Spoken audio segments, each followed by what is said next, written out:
welcome once again to the Open Mic, Writers in Their Own Words, the show where every episode I talk to writers, I talk to occasionally to agents, I talk to people in the publishing industry with the goal of learning all about them and the work that they do, and hopefully how their experiences can help you on your own writing journey. I hesitate anymore even to say use the word journey because it feels like that's a description for everything. But if you've done writing for any length of time, you know that it really is a sojourn, shall we say. Before I introduce my guest, I'm going to take a moment here and ask you please hit subscribe if you haven't already done so, so you never miss a future episode. I'll also ask if you like what you hear or see today, please tell a friend, because that is actually the best way for endeavors like this one to gain an audience. A nice review is also great, 5 stars in particular. That does also help people find the show, of which, of course, I'm very appreciative. All right, my guest today is a multi-time award-winning author. He's a lecturer and he's a writing instructor, and he has more than 24 books to his credit, including 5 different fiction series, as well as a number of forensic science books aimed at helping writers get their medical science-based stories correct.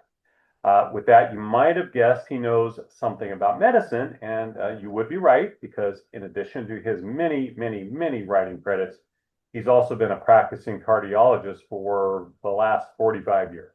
So somehow in there, I don't know how he does it, but he still finds time to also be a podcaster and a radio host. Please welcome the busiest man in publishing, DL Doug Pyle, to the Open Mic. Doug, how are you doing today? Doing great. How are you doing? I'm doing well. Did I miss anything in the intro there? Because No, I except mean, it's DP Lyle is the name. Yeah. DP Lyle. Yeah. Do you Or prefer Doug. DP? Doug works. Yeah. Okay, all right. Yeah. Yeah. I don't want to mislead people on how to find your work. So that's the Exactly. biggest thing right there. So, well, let's start with something basic, because for anyone who is not maybe familiar with your own writing work, give us the nickel tour for someone who hasn't seen your work as to what they would find with a DP Lyle book. Well, I would hope you'd find fun and action and adventure and all of that stuff, but mainly fun characters. Uh, all of my stories revolve around a character, and I always start with a character.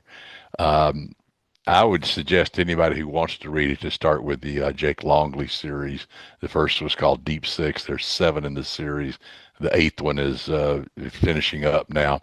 Uh, but Jake is well, I call him a reluctant PI. He's basically an idiot and a doofus and a slacker, and and he doesn't want to do anything except hang out at the bar or restaurant he owns in Gulf Shores, Alabama, on the sand. Chase bikinis and drink beer. But his dad Ray is a no nonsense ex special ops PI, and he can't understand why Jake won't work for him. Jake always gets involved, and he does not want to be wherever he is. So they're very comedic. They're funny, and I add a lot of humor to those. Then I have the Kane Harper series that's active right now, and they're darker.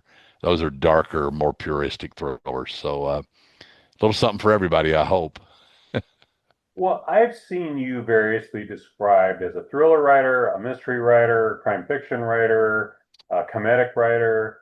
And it sounds like, of course, you do all those things, but is there one uh, of those that you prefer over the others? Well, interesting. Right now, I'm starting at the second draft of historical novels set in the Civil War. So, I like trying new stuff. I do. With the Royal Pain stuff, those were media tie-in novels, so they were tied into the TV show. So those characters are handed to me. This is the Melu, this is the story, these are the characters, these are their dynamics. Create some stuff. And so I did 2 books with that. I just like doing different things. I'm not sure that it's a conscious effort to say, well, expand, what you do and all. It's not really that. It's just if it interests you, you go do it. And if it doesn't interest you, then don't go do it. So I think my interests just jump around a lot.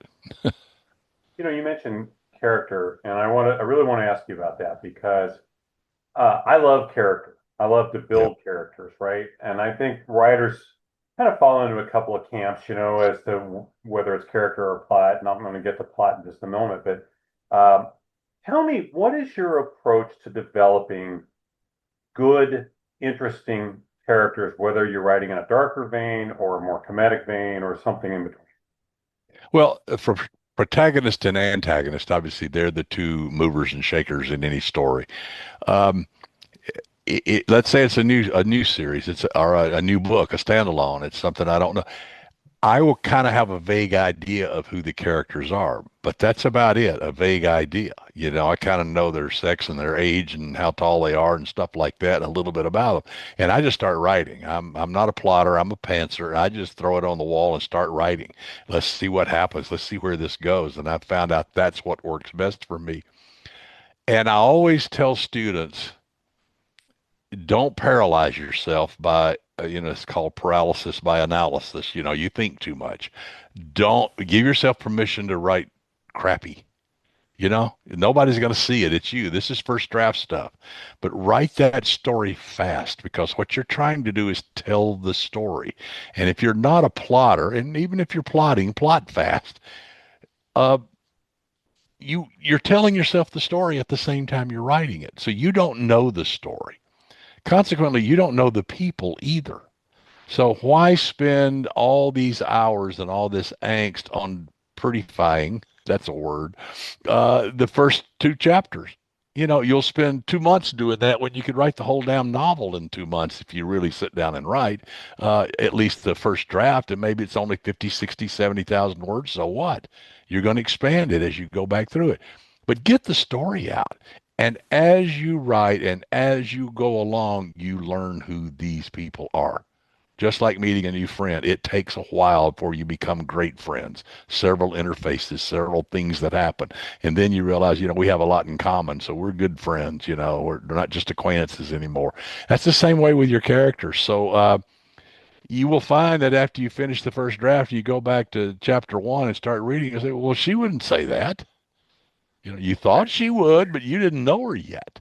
Now you say, oh, no, no, she wouldn't have done that. He wouldn't have thought that way. That wouldn't have happened. So why waste the writing energy on making it pretty when you're going to change it anyway? So just go do it and then go back and fix it.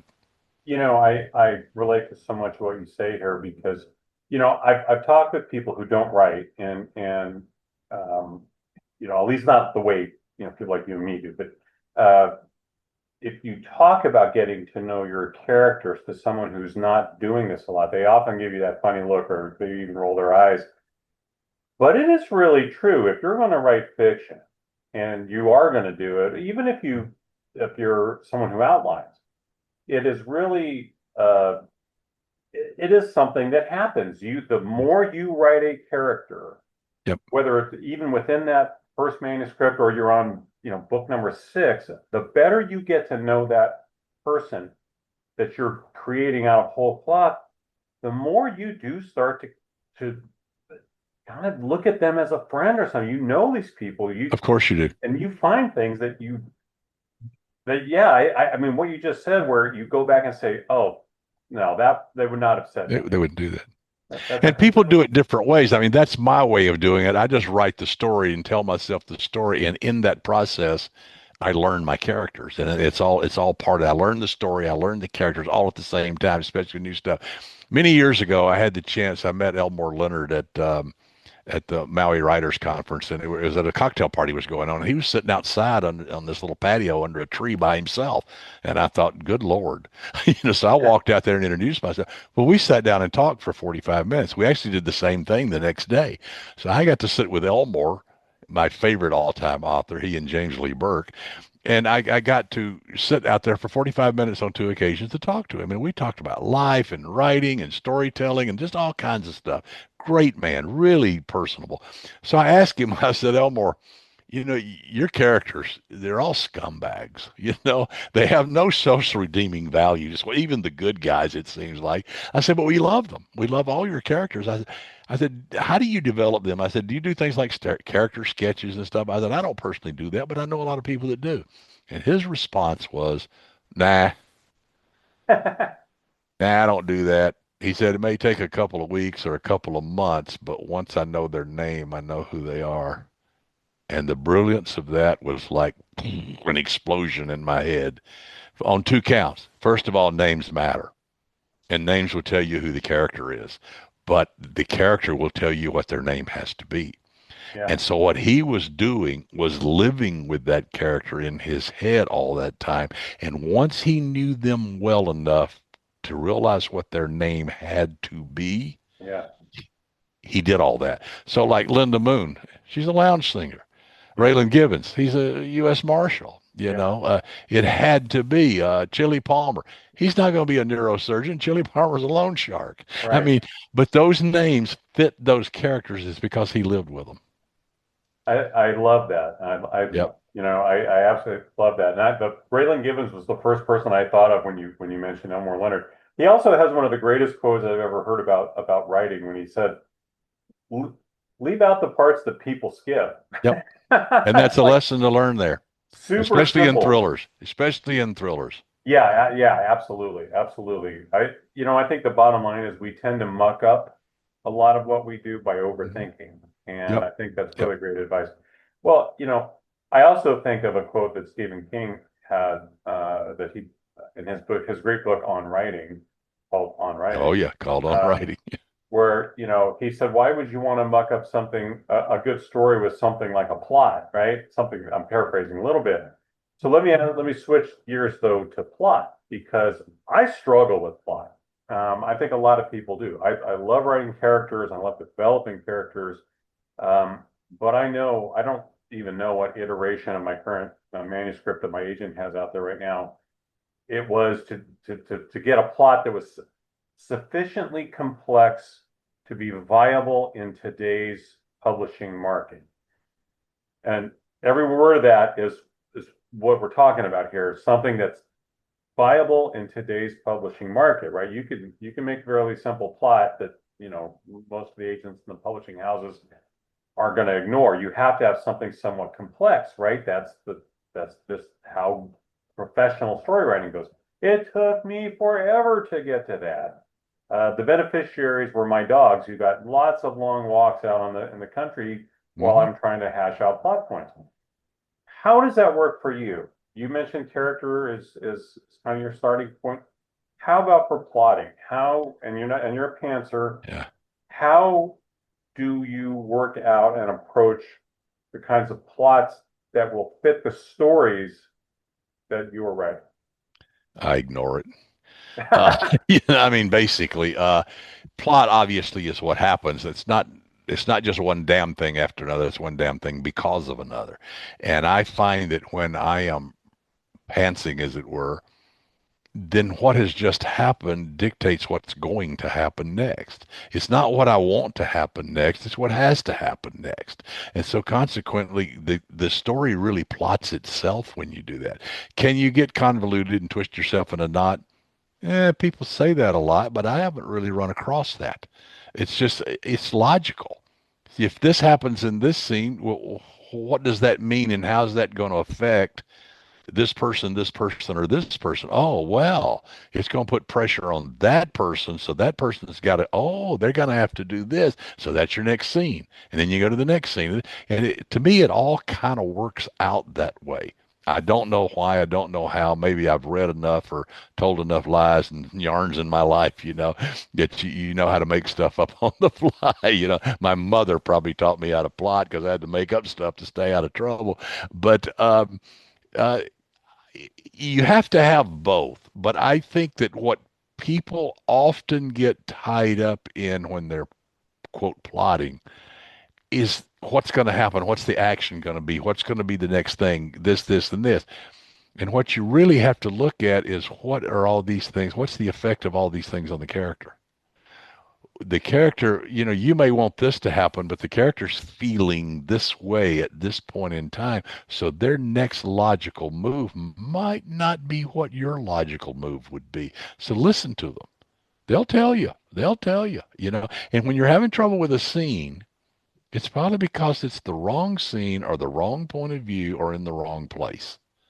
Because those that fly It's where they're supposed to be, where they're supposed to be doing, and how it's supposed to unfold. And you know what I'm talking about. You write 2,000 words someday, and it's like, wow, that was a breeze. I'm pretty good at this.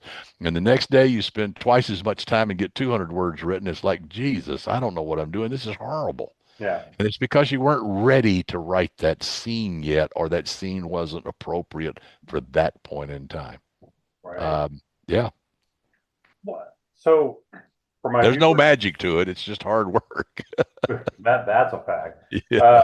So for the folks who are absorbing this on YouTube, you're wearing your Outliers Writing University Yep. hat. Yep. So I want to ask you about your work as a writing instructor, because Hmm. honestly, as impressive as your list of credits is as an author, the work you've done as a writing instructor, I think is equally impressive. It really is the number of people you've worked with and projects you've worked on. It's really impressive. And so where on the achievement spectrum, I guess, are most of your students? Do you get a lot of folks who are just getting started, uh, or have a lot of them maybe been around a while and just feel like they need something to help get them out of a doldrum or up to the next level? Where do you find most of your students at? Yeah, all of that. Probably most of them are working on their first, second, or third manuscript, and if they're working on their third, the first two weren't published and that kind of thing, or they pull something out of the drawer and they're trying to fix it. Or a lot of them are just people say, I want to learn to write a novel and I've started this thing and I'm 80,000 words into it, but I'm not sure I know what I'm doing. So they come to Outliers because we have the ongoing university that's two classes a month every month. They're all done over Zoom, so you can do them at home in your pajamas, you know. And we have only best-selling authors who are working, actually producing product, if you will, who are good teachers. That's the only people we have on our team. And so they come in and they will teach some aspect of writing, and not only the nuts and bolts, but their take on it. And that's why you can listen to 10 lectures in a year on character development, and you're going to learn something different from every one of them because each teacher will bring their bias, their knowledge, their experience to it. So we find that most of them are relatively new in their careers, and they're just trying to get better. And we were all there, and the key here is they're trying to get better. Mhm. That's the important thing. And here I am, 27 books into it and a couple of more in the pipeline. I'm still trying to get better. I'm still learning stuff Yeah. because it never ends. It never ends. Well, I mean, that should be in life, so, that we never stop Sure. trying to learn things. Um, do you, at this stage, after having so much experience in both areas, do you find yourself maybe preferring one over the other, or is it like your kids and you don't have a favorite, Uh, between uh, teaching and writing your own stuff? uh, well, I like both. I mean, I always tell people, people say, well, I would be a doctor, but it's too hard. Well, yeah, you probably shouldn't be if you think it's too hard. But if you think you want to be a doctor because you want to drive a Mercedes and have a big house, well, trust me on this, you'll have a Mercedes, but it'll be parked in the hospital emergency room lot at 2 o'clock in the morning every night of the week.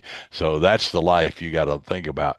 So you got to decide, and I tell everybody this, people come to me and says, if I want to go to medical school, what I have to do, I'd say, look around, and if there's anything else you want to do, go do that because this is very hard. And if you don't really, really, really love it, it ain't going to happen. You'll quit after 2 years. I saw it too many times. Okay, same way with writing.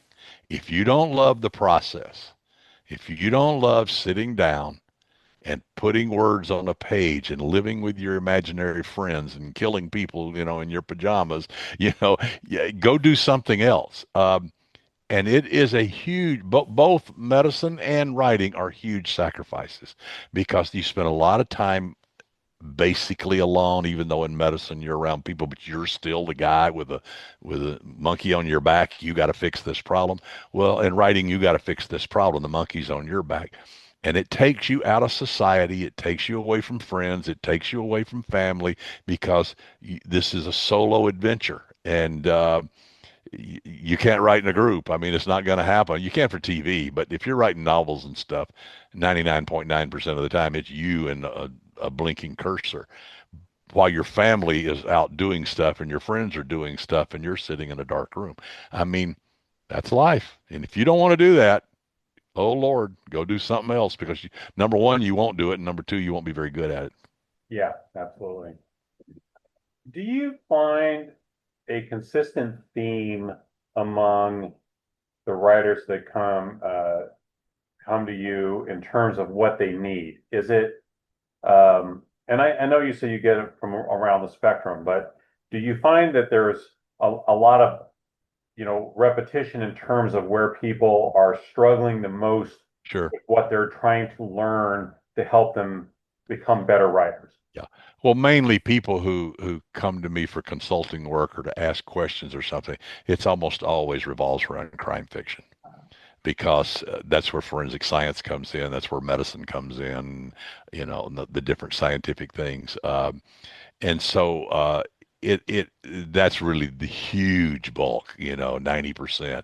Every now and then I'll get someone that's writing vampire stories or fantasy and those are really clever questions because they want to know, I just put a thing we put it on our blogs at both Outliers and my blog today on what would happen if a vampire got bad blood, and we had to work it out. And I remember, oh God, how long ago was that? 20 years ago, Charlene Harris, called me and we talked about I think it was the fourth book in the Sookie Stackhouse, and she wanted some information on vampire blood and all that. Well, and my question was, Charlene, do vampires have blood? I mean, I know they drink it, but do you want it to circulate or not circulate? I said, you're the queen of it. You tell me what you want, and then we'll work it all out. Those questions are fun because they're not bound by scientific reality. You can have fun with them. But most of them are people writing crime fiction by far. Along those lines, what are maybe some of the biggest mistakes that you see when you're reading in regard to how writers portray doctors or medicine? Well, it's a lack of understanding for what it really is. Everybody calls everything a heart attack, but a heart attack is actually a specific thing. It's a myocardial infarction, and what they really mean is a sudden death from an arrhythmia, and somehow they don't know the difference. And not that the difference is all that great on the surface, but it can be in certain stories. Probably, uh, the question I get the most is they want to give somebody a drug that causes a heart attack, and there's no such thing. It's not going to happen. Could it happen? Sure. What are the odds? Infinitesimal. And if murderers like things that work, they don't want to take a chance. It's got to have a 99% success rate. They got to use cyanide or a 357 Magnum because you want to be certain, because you're only going to get one shot at this probably. You're not going to get another shot at committing the murder. So fictional murderers want everything to work. So a lot of times I'll get that, I want a drug that, I'm sorry, there's not such a thing. Mhm. You know, we do rely on the suspension of disbelief in writing Hmm. crime fiction, but yes, the one that always gets me is actually on a medical. Well, I guess it is kind of a medical thing. Two parts of the thing that gets me is there'll be a gunfight, right? Or there's all this Hmm. gunplay, and everybody walks away with their hearing intact. Yeah. Nobody's deaf or their ears are ringing like a bell for the next Hmm. 2 hours, Hmm. right? One, and then the other one is somebody gets shot somewhere, Hmm. and two scenes later, they're back doing the same thing that they've Sure. always done. Sure. And Sure. that drives me crazy because that is not how it actually works, right? And No, neither is no, it in no. narrative. Exactly. Yeah, in real life, yeah, in stories, especially in movies, they having a big fight, and the next day they look fine and their hair's perfect, and their teeth are all intact.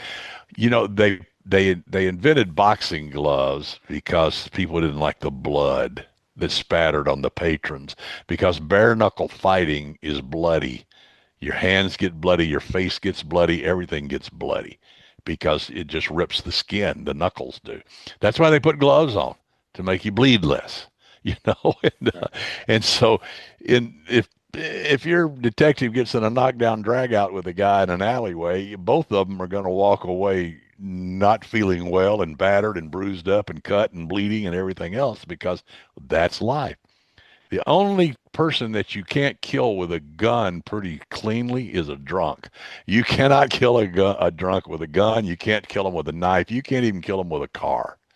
Drunks do not die. Ask any emergency room doc and they'll tell you that. Forget vampires, it's drunks that live forever. Exactly. They can get shot 7 times and they'll make it to the ER and vomit on you. Trust me. You know, it reminds me so much of a song that Bobby Bear had back in the 70s called The Winner. And Yep. it's about it. You're familiar with the song, I'm sure. Uh, The guy's sitting at a bar and, some young guy wants to challenge him because he's the acknowledged toughest guy in the bar and has never right, lost these right. fights. And he says, okay, sure, we'll fight. But first, and he goes through all the litany of things on his body that no longer work well. Like, he talks Exactly. about his cauliflower ear and all, his busted up knees and all these things. He goes, but I was the winner, right? And you get down to the end, the guy, doesn't want to fight anymore because he didn't want to be Exactly. like that, right? And that, Exactly. to me, that's why, again, when I read these things, it's exactly Yep. like, hey, Yep. Yep. I mean, Yep. if you've ever been in a fight, and thank God I haven't been in one in many, many, many, many years, the guy that wins often doesn't look that different from the guy who loses, Yeah. Yeah. Yeah. but you're And the right. other example, the other way example of that was Jake Geddes, Jack Nicholson in Chinatown, where they cut his nose, and so he wore a bandage on his nose for the rest of the show, Yeah, the rest of the movie. That's good. Nowadays it would be gone the next day. It'd be back to yeah, normal. yeah, Yeah, yeah, absolutely. yeah, Well, yeah. speaking of TV and movies, you've worked with a lot of TV writers. Yep. And I have read some really great thrillers of late from writers who have come from the TV world. Hmm. And I find that their stuff tends to be really fast paced, and you can tell that they have spent a lot Right. of time in a medium that's visual, right? Yep. And doesn't Exactly. have has no explanatory stuff. It's just bam, bam, bam, bam, bam. Right. And for thriller stuff, I think that like I said, I've read some really, really Hmm. good ones. What do you find as an instructor are the biggest differences in how a writer approaches these two genres? And I mean, well, I guess maybe both as an instructor and as a thriller writer who is very familiar with TV, what is maybe the impact that you have seen of working in that genre and how it applies to how you teach writing and how it maybe applies to your own writing? Yeah, I think I've always said everybody should write one screenplay in their life. One's probably enough, but you should probably write it. The format's a little daunting at first, but you spend 20, 30 minutes with it and you kind of figure out how to do it. Anybody, any idiot can write a screenplay, but it takes a genius to write a good one. And so Yeah. therein is the difference. But what it does is it teaches you economy of words, economy of everything. And in television, you got 42 minutes of screen time, and you got to tell the story in that amount of time. So how do you work on the things that are important? Let's say you have a dramatic scene that takes place in an operating room or in an emergency room. You got to cut all the fat off the bone and get right down to the two or three pivotal things that are going to happen. Not everything that's going to happen. You have time in a novel, that could be a whole chapter, what goes on there. But in the TV, it's got to be like 3 minutes, and so you got to really cut things down to the bone. It's interesting. Lee Goldberg, who I've worked with a lot of stuff with, House and Monk and uh, um, uh, Diagnosis Murder and all that stuff. Mhm, mhm. Lee said that he will, if he has a new project that he's working on, a new story, he'll write the screenplay, which he can do in a couple of days because he came from television, and you have to be able to write very, very, very fast for television. You have to be able to turn out the pages very quickly. It's not like a movie where you got 10 years to write a script if you want to, but not TV. And he uses that as his outline. And I said that's brilliant because it is such an economy of you have to get the story out in 120 pages. I mean, you got to have the whole 2 hour story out in 120 pages. That's a pretty good outline. And there's a lot of white space there, so it's not that many words, but it forces you. And of course, he is so adept at that because that's the world he came from. But Right. he writes the screenplay, and that serves as his outline, which I think is just brilliant. You know? That is really smart. I've never even thought about that. Yeah. I'm learning things here, folks. See if you're watching this. I hope you're learning things. Speaking of learning, what have you learned from your teaching Oh, writers that has benefited your own writing? oh, everything. I mean, um, you don't really understand something until you can teach it. You will have a certain level of understanding or something, but until you can take that knowledge, this is true of everything. Medicine's that way, writing's that way, everything's that way. If you know it well enough to teach it to someone else, you know it. But until you can teach it to someone else, you don't. And that kind of requires stripping it down to basics to start with. And so that means you have to know it well enough to strip away the fat and get down to the meat and potatoes of the issue. And then you can start teaching it to somebody. So I think that you have to know a lot and you have to learn a lot, and that comes with time. I went to a lot of conferences. I read over 100 books on writing, but mainly what I did is I wrote and I read, and every writer must read, and you must read broadly in a lot of different genres. I know people that'll only read this or only read that, or they only no, no, no, no, no. Read literary novels, read historical fiction, read cozies, read thrillers, read all this stuff. Go back to the old classics, the newer stuff that's coming out. Read sci-fi, read screenplays. They're out there. Read them. It's amazing how you'll say, "Oh, wow!" It just read poetry every now and then. Read Shakespeare every now and then, because it kind of adds to your quiver. And every little thing you learn, sooner or later, it's going to come back to be useful. And so read, write, edit, edit, repeat. Those are my rules. I really always felt to be a good instructor, you need empathy and you need humility. Mhm. And because and you said it earlier, I think it's a really key point here. We've all been in the position of that person that's looking for assistance in some way, trying to gain some knowledge. Yep. And everybody's at a different place.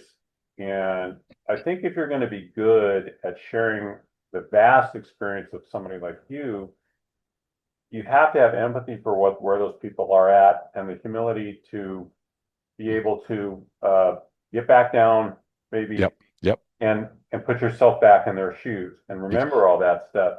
And so, I think it's pretty obvious someone that's been doing it as long as you have, that's got to be a big part of how you approach it. Is there anything else though that you Well, feel like I is really a backbone of how you do instruction? I think I get asked that question a lot about why is the writing community so generous? And I'm going to tell you, if you went to Thriller Fest, you could go sit down next to Lee Child and start talking to him about writing, and he'd just say, "Yeah, sure." Lee's a nice guy, and he'd sit and talk to you, and that's true of everybody else. The point is that I think that every writer knows how hard this is. And I don't care if it's your first book or your 50th book, every writer will tell you, I still get halfway through and I panic because I don't know what I'm doing and it's terrible.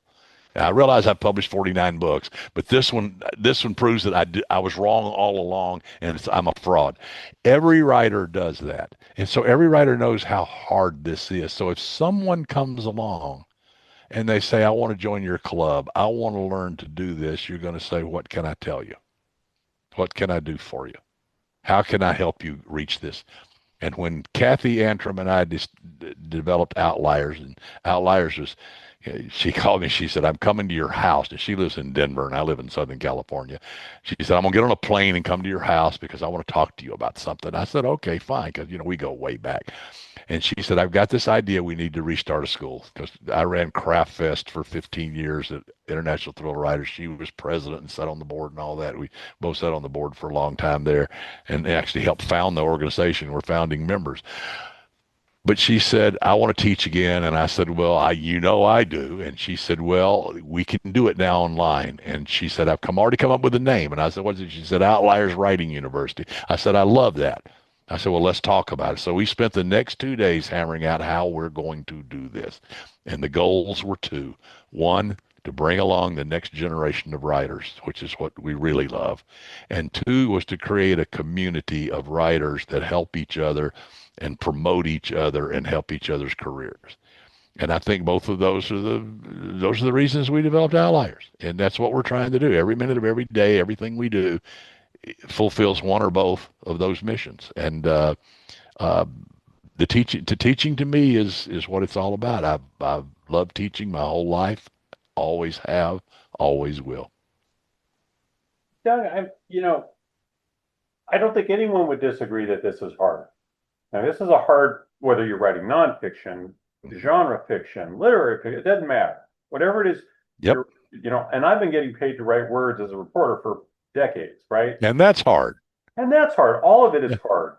But almost every person you know, I mean, that's an exaggeration, but so many people we know want to write. They want to Hmm. write a Yep. novel. They want to write something. They want to write a short story. They want to. Yep.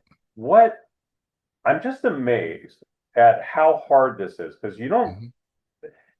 and yet why so many people want to do it. And I think that's another aspect of teaching. Maybe is maybe understanding the why people want to do it too.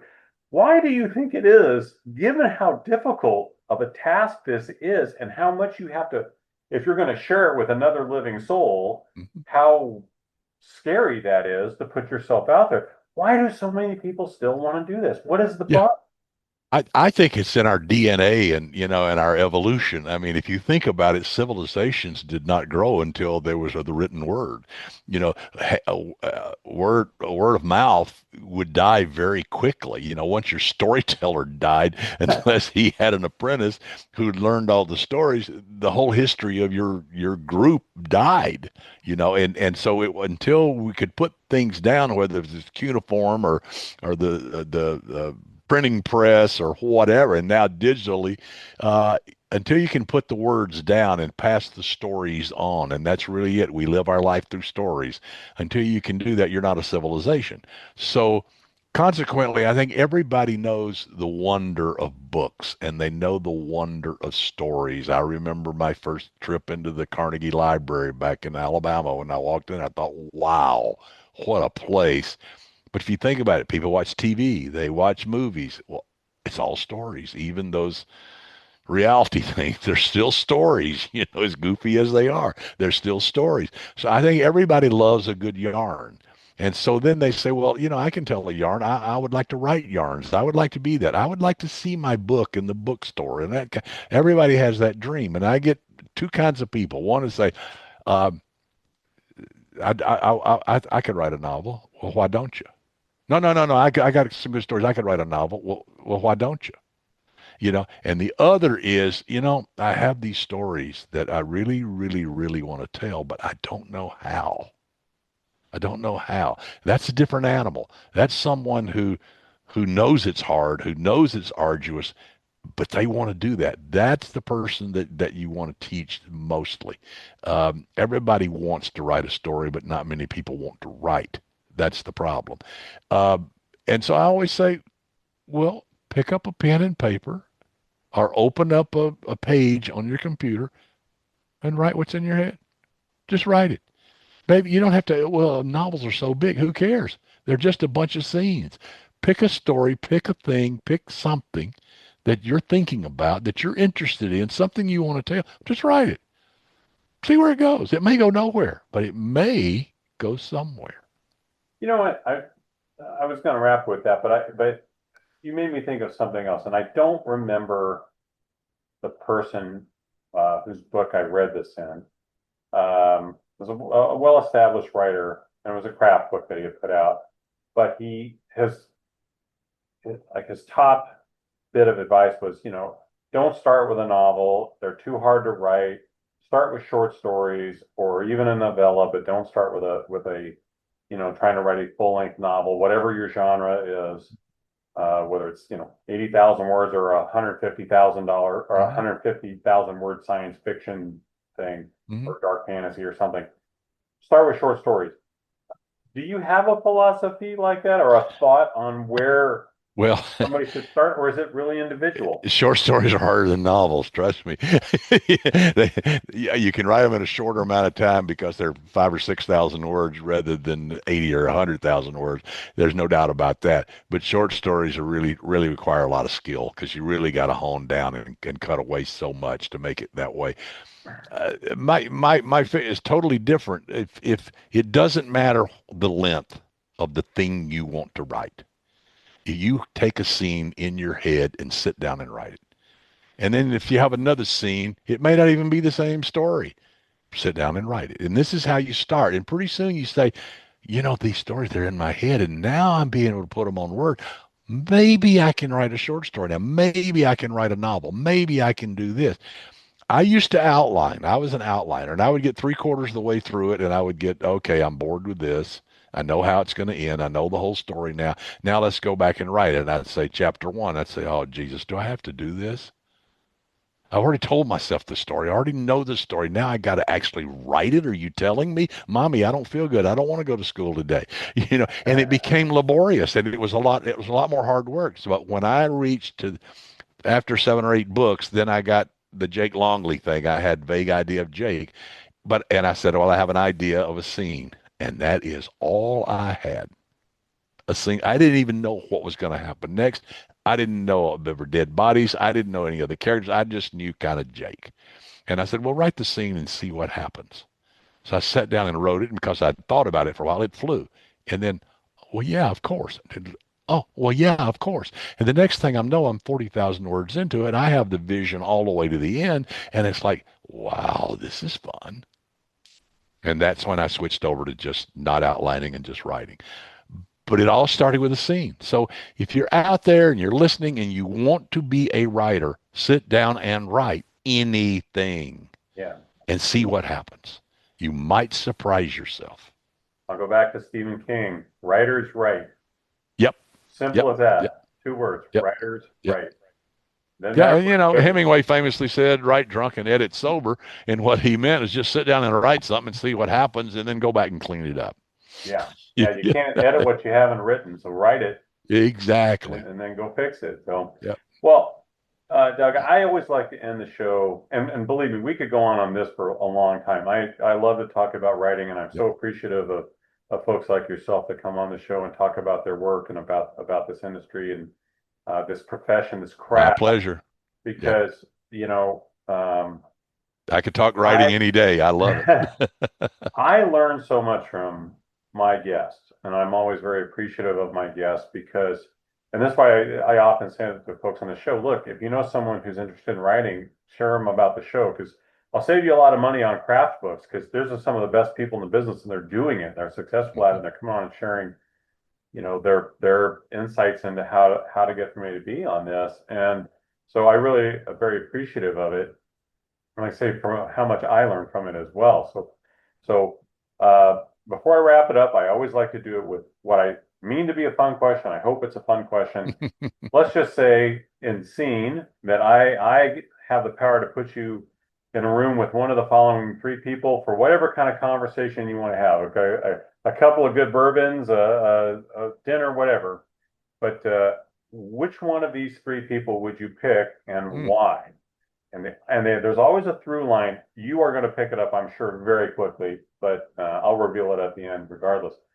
The options I'm going to give you are Wallace Wade, who was the great early Alabama football coach, Yep. Yep. Harper Lee. I don't think I have to explain who Harper Lee is, Mhm. or Angela Davis, um, very famous political figure. I can put you together with one of those people. You can sit down and have a good conversation with. Who would you choose and why? I would probably choose Harper Lee. And she was iconic. She wrote an iconic story. She's a fellow Alabamian, and even though she really only wrote one book, the second one doesn't count. Uh, I would love to sit and talk to her about where that story came from and how it really developed, because I think a lot of it's autobiographical, and that's often been said. Um, and just talk about her life and growing up down in a little town in South Alabama. I grew up in Huntsville, but when I grew up, Huntsville was 25,000 people. It's not the megalopolis that it is. Actually, it's the largest city in Alabama now because of the space program and all the industry there. But it was a sleepy little town. You drive 5 minutes, you're in the country. And she grew up in a tiny little town, and I would love to sit and talk with her.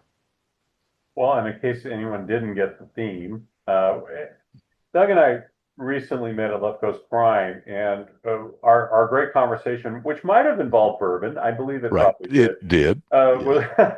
was uh, a lot of it was centered around Alabama football because Yep. I grew up absolutely idolizing Kenny Stabler of the Oakland Raiders, of course, before that, University of Alabama Crimson Tide, Yep. and so we had a great conversation about that because you knew Kenny.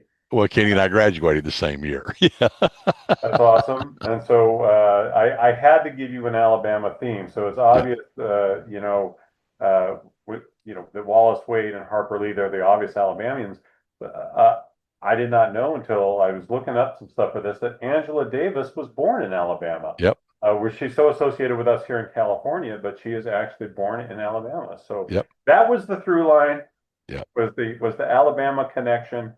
Uh, we could have probably kept talking about Kenny Stabler for a long time, Oh but yeah. we'll spare you guys that. Yeah, that's a conversation he and I will have to have another Yeah. time, Yeah. maybe involving some more bourbon. Exactly. That would be okay with me because There's a ton of snake stories, I'll tell you oh my that. goodness, and I can only I had the pleasure of interviewing him once long after his career was over. He was actually working at a riverboat casino in Mississippi at that Right. time. Um, I Yeah, will say at this. Alabama. I was a Sigma Chi, and his daughter actually was the international sweetheart of Sigma Chi Oh later my on. goodness. Yeah, yeah, yeah. A small world. He was, and look, I came from sports. That's the reason I was talking to him. And Yeah, um, uh, over the course of a few years, I got to be around quite a few athletes whose names you would recognize. But I'll tell you, I had never been around anybody, even certainly in politics, who was just as randomly funny as Kenny Stabler. yep, He could tell you what time of day it is and make you laugh. And yep, yep, a great storyteller. Oh my God, what a great yeah. storyteller And do about. it all slouched back in a chair. Mhm. like If like Kenny, you go fall asleep or you? if you wanted the iconic, or the imagery of and particularly a man of the South telling a story, Kenny Stabler would be that person. I just Yeah, what a fabulous storyteller he was. For those of us who are in the storytelling business, I think I have great appreciation for being yeah. able to spin a yarn, even if some of it might might not be true. Yeah, no, no. Hey, it's storytelling. That's right. That's right. That's right. Anyway, Doug, hey, Yeah, thanks again so my much. pleasure. Those of you out there, if you want to look up DP Lyle or the Outliers Writing University, he's on the internet like everyone else. You get connective tissue all over the place there. You shouldn't have any problem finding either his work or his teaching work, his consulting work, his lecturing work, or the podcast, radio shows, any of those things. Look around. He's available. So Yep. thank you so much again for Thank you. coming on the open mic. I really appreciate it. I'm going to leave you guys with the same thing I always leave you with. I always mean it. Tomorrow is not promised to any of us. So by all means, make today count. Until next time, I am Rich Eisen. My guest has been DP Lyle. This has been the Open Mic Writers in Their Own Words.